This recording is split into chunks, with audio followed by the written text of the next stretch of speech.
Tawagin niyo na lang po ako sa pangalang Sarah. Hanggang ngayon ay sariwa pa din sa akin ng mga pangyayari. Nagsimula ang lahat nang mapilitan akong humanap ng isang boarding house. Malapit ito sa bago kong pinapasukang trabaho sa Maynila. Galing ako sa probinsya at ito ang unang pagkakataon na mamumuhay ako ng mag-isa sa isang syudad.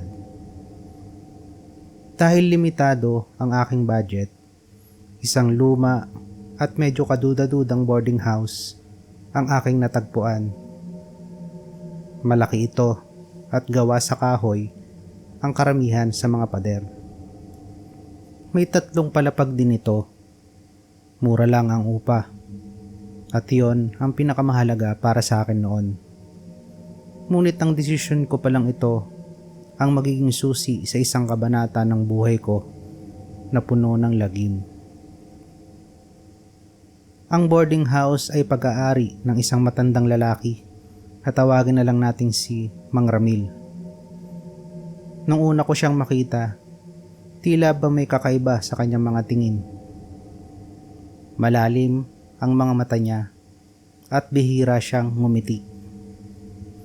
Pero dahil sa pangangailangan, isinantabi ko na lang ang aking kutob. Ang kwartong nakuha ko ay nasa dulo ng pasilyo sa 2nd palapag. Maliit lang ito. Sapat naman para sa isang kama at aparador. Ang mahalaga ay may matutuluyan ako. Sa unang linggo, naging normal naman ang lahat. Masaya ako sa bago kong trabaho. Unti-unti ko ding nakilala ang ilan sa mga boarders. Karamihan sa kanila ay mga estudyante at mga manggagawa din tulad ko. Ngunit napansin kong lahat sila ay tila may iniiwasang pag-usapan. Sa tuwing mababanggit ko ang tungkol sa kasaysayan ng bahay, mabilis silang nag-iiba ng usapan. May isang beses na tinanong ko si Mang Ramil kung gaano nakatagal ang bahay. Sinabi lang niya na mas matanda pa daw ito sa kanya at madami na itong kwento. Hindi ko na lang siya muling inusisa tungkol dito. Nagsimula ang mga kababalaghan sa 2nd linggo ng aking paninirahan. Gabi noon at abala ako sa paghuhugas ng mga pinggan. Mag-aalas 11 na noon nang nakarinig ako ng mga nagsisigawan sa labas na animoy mga taong pinahihirapan. Nagmadali akong lumabas para tignan kung anong nangyayari. Laking gulat ko dahil paglabas ko ay nawala ang mga sigawan at pawang katahimikan at dilim ang aking inabutan. Tinignan ko din ang iba pang mga kwarto. Lahat ay patay na ang mga ilaw at mahimbing na natutulog. Kinilabutan ako sa mga oras na ito. Nagmadali akong tumakbo papunta sa aking kwarto at natulog. Kinabukasan, sinubukan kong magtanong sa mga mas matagal ng boarder. Si Ate Celia. Sa umpisa ay ayaw niyang magsalita. Ngunit nang ipilit ko at ikinuwento ko ang nangyari kagabi, napabuntong hininga siya at sinabing habang maaga pa daw ay mas mabuti pang maghanap na ako ng ibang malilipatan. Tinanong ko kung bakit. Ngunit kahit anong pilit ko ay hindi na niya ako sinagot. Nagtataka na ako kung ano ba talagang mayroon sa bahay na ito at parang ang lahat ay umiiwas o ayaw magsalita. Ang kwento ni Ate Celia ay nagdulot ng takot sa akin. Isang malaking palaisipan din talaga sa akin ang mga kakaibang ikinikilos ng mga nakatira sa boarding house na ito, lalong-lalo na si Mang Ramil. Ngunit dahil kapos sa pera at walang agarang malilipatan, napilitan akong manatili. Gabi-gabi na lamang akong nagdarasal bago matulog. Ngunit lalo lang tumindi ang mga pangyayari. Isang gabi, habang mahimbing akong natutulog, ay nakaramdam ako na parang sobrang init, na para bang nakadarang ako sa apoy. Dahan-dahan kong iminulat ang aking mga mata at nagulat ako sa aking nakita. Napapalibutan ng hinihigaan kong kama ng mga taong tila nasunog ang kanilang mga mukha. Nagsisigaw ako at ipinikit ang aking mga mata. Halos mabaliw ako dahil nadidinig ko ang mga daing nila na tila ba hirap na hirap sila. Lumipas ang ilang sandali ay biglang tumahimik. Hindi ko na nagawa pang imulat ang aking mga mata at nakatulog na din ako sa sobrang takot. Kinabukasan, kinausap ko si Mang Ramil. Determinado na talaga akong umalis. Sinabi ko sa kanya na aalis na ako at hindi ko natatapusin ang buwan. Tinignan niya ako ng kanyang malalamig na mga mata at pagkatapos ay sinabing ako daw ang bahala. Pero hindi daw ako basta-basta makakaalis. Ang salitang yon ay nagbigay ng kilabot sa aking buong pagkatao. Sa huling gabi ko sa boarding house, habang nag-iimpake ako ng aking mga gamit, nadinig ko naman ang isang malakas na pag-iyak at para bang puno ito ng galit. Nagsimulang yumanig ng bahagya ang sahig. Ang mga gamit sa aking mesa ay sa isang nahulog. Ang ilaw ay kumurap-kurap.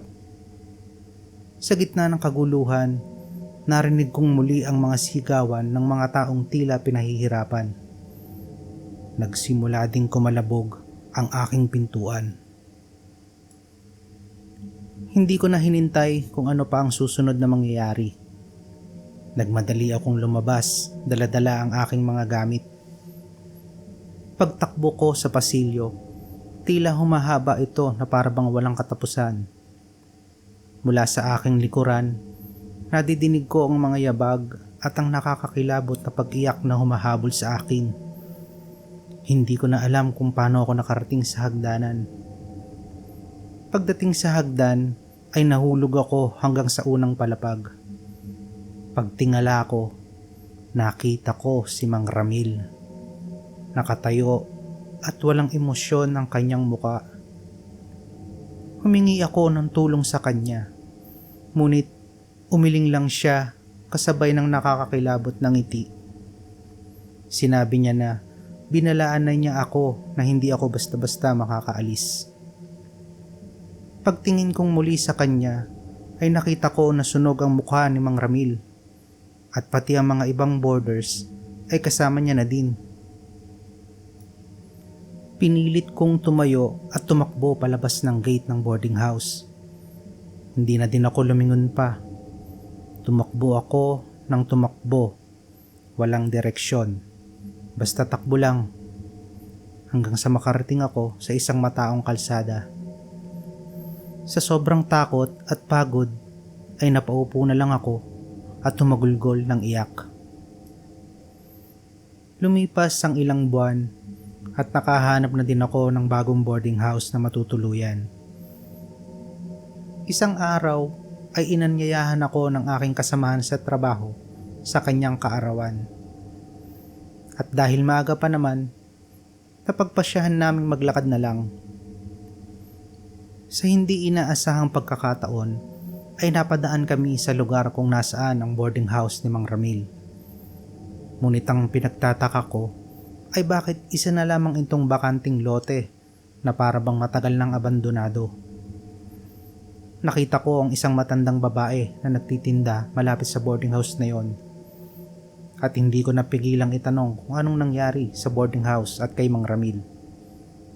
Sinabi nito na 20 taon na daw ang nakakalipas na masunog ito. At kasabay nitong natupok ang lahat ng boarders at pati si Mang Ramil.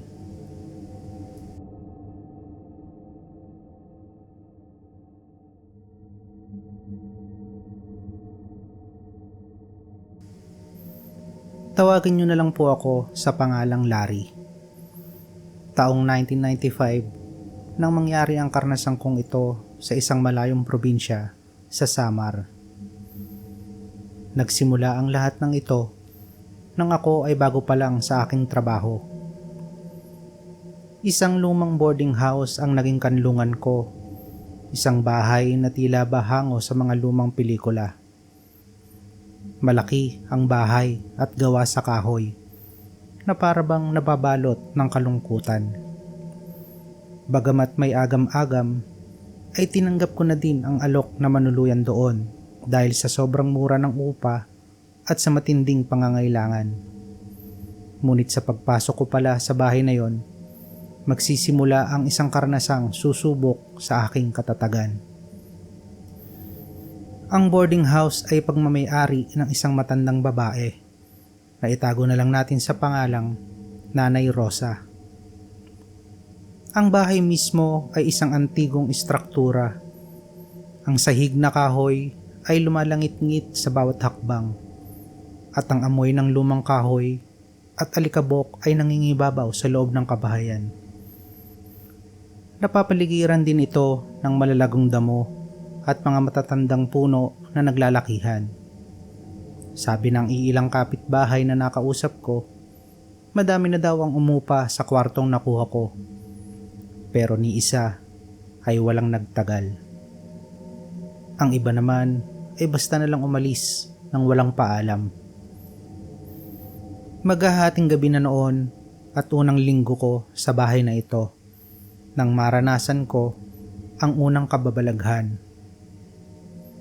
Habang abala ako sa pag-aayos ng aking mga gamit, bigla kong nadinig ang isang mahinang tunog mula sa sulok ng aking kwarto.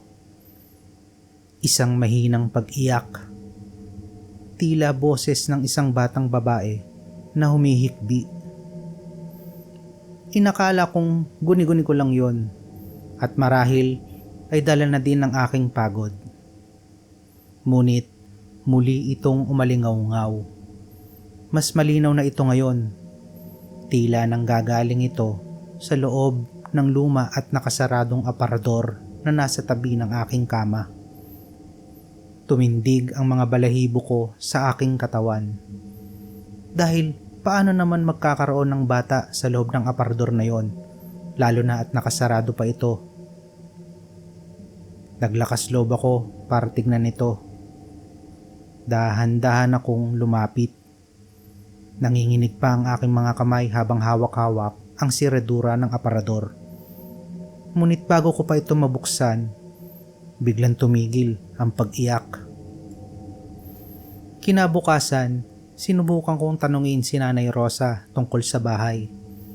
Sinabi niyang huwag ko na lang daw pansinin at sadyang ganon lamang daw talaga sa mga lumang bahay. Napansin kong umiiwas si Nanay Rosa nang mapag-usapan ito at mababakas mo din sa kanyang muka ang lungkot sa kabila ng kanyang mga ngiti. Dahil doon, mas lalo akong pinutuban. Sa mga sumunod na gabi, lalong lumala ang mga kababalaghan na nangyayari. Hindi na lang ito simpleng pag-iyak. May mga gabing nadidinig ko ang tila mga kuko na kumakaluskos sa ilalim ng aking kama.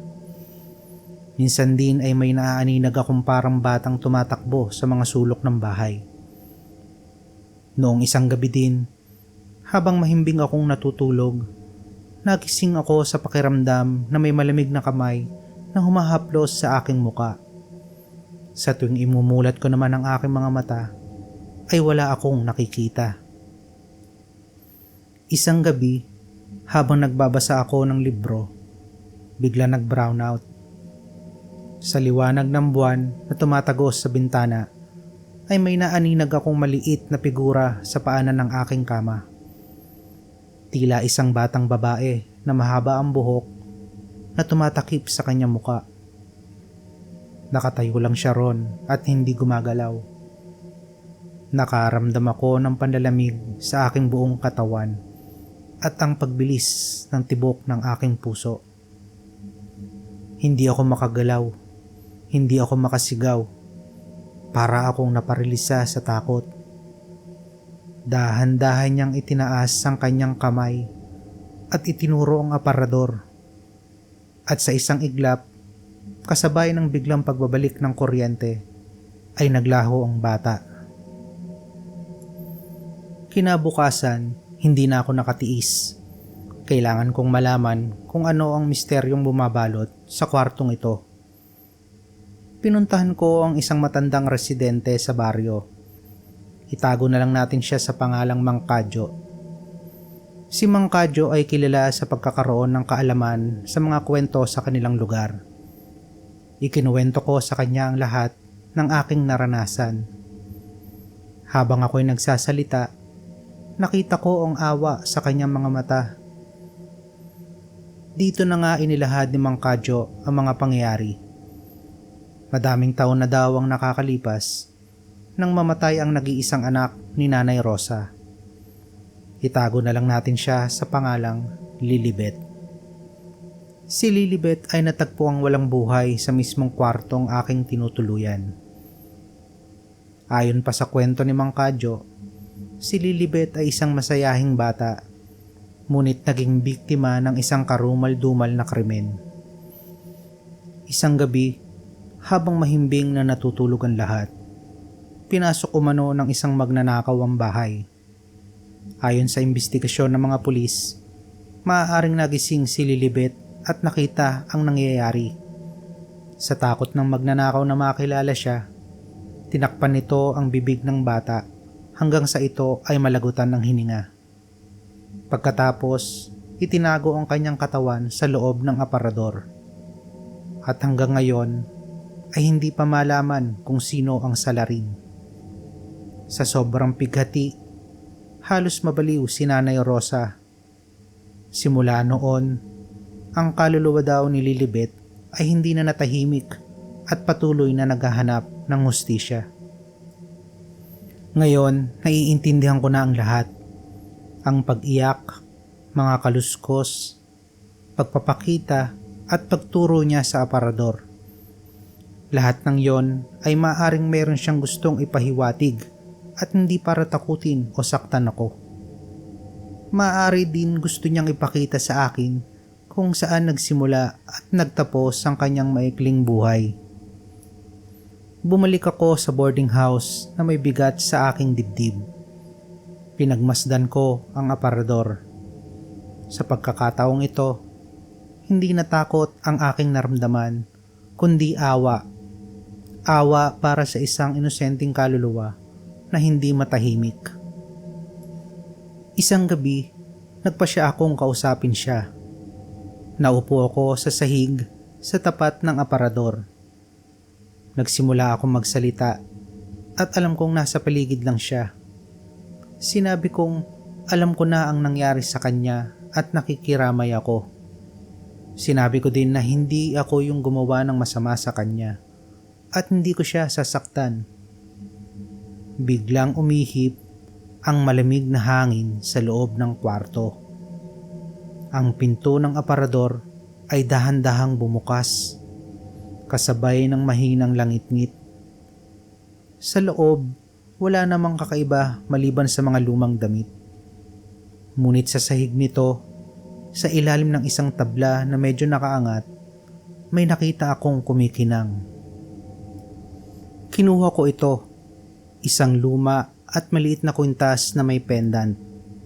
Sa loob ng pendant ay may maliit na litrato ng isang lalaking nakangiti. Pamilyar ang mukha niya. Bigla kong naalala, siya ang hardinero na minsan kong nakitang kausap ni Nanay Rosa sa bakuran ilang araw lang ang nakalipas.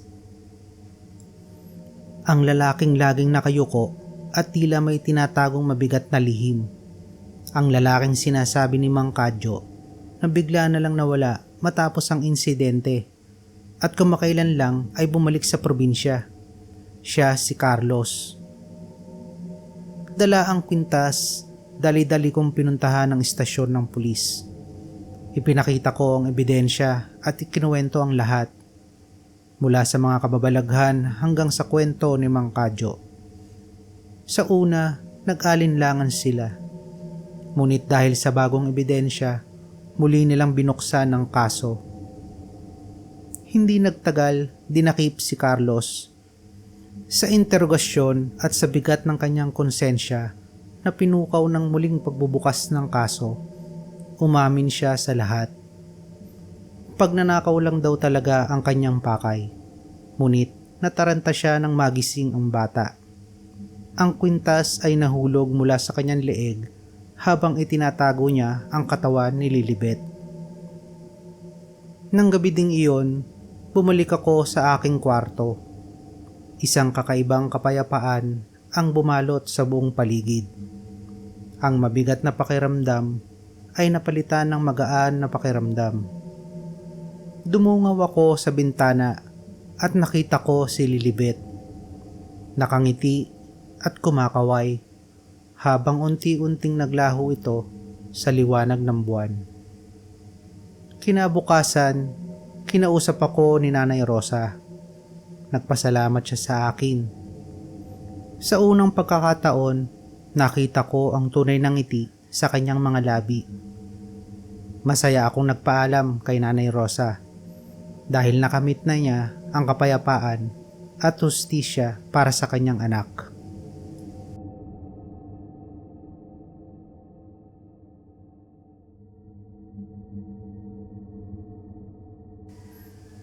Itago niyo na lang po ako sa pangalang Laika. Nangyari ito noong taong 2003. Noong mga panahong ito, isa akong estudyante mula sa probinsya na nakipagsapalaran sa Maynila para tuparin ang pangarap kong makapagtapos ng kolehiyo. Limitado lang ang budget ng mga magulang ko, kaya't ang paghahanap ng murang matutuluyan ang una kong naging pagsubok. Sa tulong ng isang kaibigan, nakahanap ako ng isang lumang boarding house na malapit sa universidad na aking pinapasukan. Mura ang upa at iyon lang naman ang mahalaga para sa akin noon. Ang boarding house ay 2 palapag na bahay na gawa sa kahoy at tila niluma na ng panahon. Ang mga bintana nito ay may mga rehas na kinakalawang na din. Sa unang tingin pa lang, may kakaiba na akong naramdaman. Tila may lungkot na bumabalot sa buong lugar. Pero isinantabi ko iyon. Para sa isang estudyanteng nagtitipid, hindi na ako dapat maging mapili. Ang may-ari nito ay isang matandang babae na itago na lang natin sa pangalang Aling Nita. Mahigpit ang kanyang mga patakaran, lalo na ang curfew pagsasapit ng 10:00 ng gabi. Ang kwarto ko ay nasa pinakadulo ng 2nd palapag. Maliit lang ito, sapat lang para sa isang kama, isang maliit na aparador at isang study table. Ang bintana nito ay nakaharap sa isang malaking puno ng balete sa likod ng bahay na lalong nagpapadilim sa loob ng kwarto kahit pakatanghalian. Sa unang linggo, naging normal naman ang lahat. Naging abala ako sa pag-a-adjust sa buhay kolehiyo at sa bagong kapaligiran. Nakilala ko rin ng ilang boarders, ngunit karamihan sa kanila ay mailap at laging tila may iniiwasan. Nagsimula ang lahat ng kababalaghan isang gabi ng Biyernes. Mga 11:00 na noon at abala ako sa pagre-review para sa isang exam. Bigla akong nakarinig ng mahinang pag-iyak ng isang babae. Mahina lang ito sa simula. Tila ba nagmumula sa kabilang kwarto. Inisip ko na baka isa lang sa mga boarders ang may problema. Kaya sinubukan kong wag itong pansinin. Ngunit habang tumatagal, ang pag-iyak ay tila lumalakas at papalapit. Huminto ito sa tapat mismo ng aking pinto. Ang simpleng pag-iyak ay naging isang hagulgol na puno ng pighati. Naramdaman ko ang biglang paglamig ng paligid at ang pagtayo ng mga balahibo sa aking katawan. Ang hagulgol ay tila dumadampi sa mismong pintuan ko na parabang ang umiiyak ay nakasandal doon. Hindi ako makagalaw sa aking kinauupuan.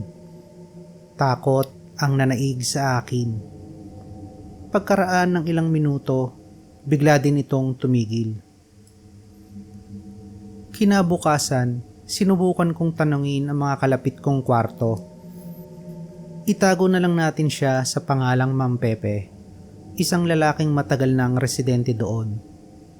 Tinanong ko siya kung may narinig ba siyang umiiyak kagabi. Sinabi niya na masanay na daw ako at huwag ko na lang daw pansinin. Pahabol pa niyang sinabi na huwag ko na daw hanapin kung sino o ano man iyon. Sabay alis niya na para bang umiiwas. Ang kanyang reaksyon ay lalo naman nagpatindi ng aking takot. Ang mga sumunod na gabi ay naging mas malala. Hindi na lang pag-iyak ang naririnig ko. Minsan, may mga kaluskos sa kisame na para bang may mabigat na bagay na kinakaladkad. May mga gabi ding naririnig ko ang mga yabag sa may pasilyo kahit lagpas na sa curfew at alam kong tulog na ang lahat. Ang pinaka nakakatakot ay ang mahinang pagtunog ng isang music box. Palagi itong nagmumula sa bakanting kwarto na katabi ng sakin. Nakalak ang kwartong yon at ayon kay Aling Nita ay wala raw gustong umupa doon. Isang gabi habang tulog na ang lahat, nakaramdam ako ng uhaw. Kaya kahit natatakot ako, napilitan akong bumaba sa kusina. Pagkababa ko ng hagdan at takma ko na sanang bubuksan ang ilaw sa kusina. May naaninag akong parang isang babaeng nakaupo sa silya ng hapagkainan. Binuksan ko ang ilaw. Nakatalikod siya sa akin kaya hindi ko makita ang kanyang muka. Mahaba ang kanyang buhok at nakasuot din siya ng puting bestida. Kinakabahan ako sa mga oras na ito. Dahil wala naman siyang ginagawa doon, basta nakaupo lang at parang nakatingin sa kawalan. Madadaanan ko muna pati siya bago ko mapuntahan kung nasaan ang inuman ng tubig. Nilakasan ko na lang ang aking loob. Pahakbang na sana ako nang biglang tumayo ang babae. Naglakad dito ng dahan-dahan. Sinundan ko naman siya ng tingin. Ngunit nang makarating ito sa madilim na bahagi ng kusina, ay bigla na lamang itong naglaho. Nagtayuan ang mga balahibo sa katawan ko at nang laki ang aking ulo sa aking nakita. Mabilis akong tumakbo pabalik ng aking kwarto at hindi na ako lumingon pa. Hindi na din ako nakatulog ng gabing iyon. Dahil sa mga nangyayari at madalas akong walang tulog, nagsimulang maapektuhan ang aking pag-aaral. Hindi ako makapag-focus. Lagi akong balisa. Napansin ito ni Mang Pepe. Isang hapon, nilapitan niya ako. Meron daw siyang sasabihin. Pero ipangako ko daw na sa aming dalawa na lamang ito. Pumunta kami sa isang maliit na karinderya malapit sa boarding house. Doon, ikinuwento niya ang lahat sa akin.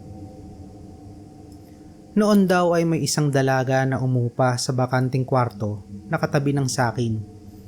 Estudyante din daw ito tulad ko. Itago na lang natin siya sa pangalang Shirley. Maganda at matalino daw ito. Ngunit isang araw ay nagpunta ang guro nito sa boarding house. Tinangkang halayin siya ng kanyang guro. Ngunit nanlaban si Shirley at aksidenteng tumama ang ulo nito sa pader at namatay. Mula noon, hindi na nawala ang kanyang kaluluwa sa bahay na yon. Siya ang umiiyak at naglalakad sa gabi. Si Aling Nita, alam niya ang lahat, pero pinipili niyang manahimik para hindi mawalan ng uupa sa kanyang bahay. Sa nalaman kong ito, ay mas lalo akong kinilabutan. Ngunit nakaramdam din ako ng awa para kay Shirley. Kinagabihan, mas matindi ang naramdaman kong takot. Habang nakahiga ako at pilit na ipinipikit ang aking mga mata.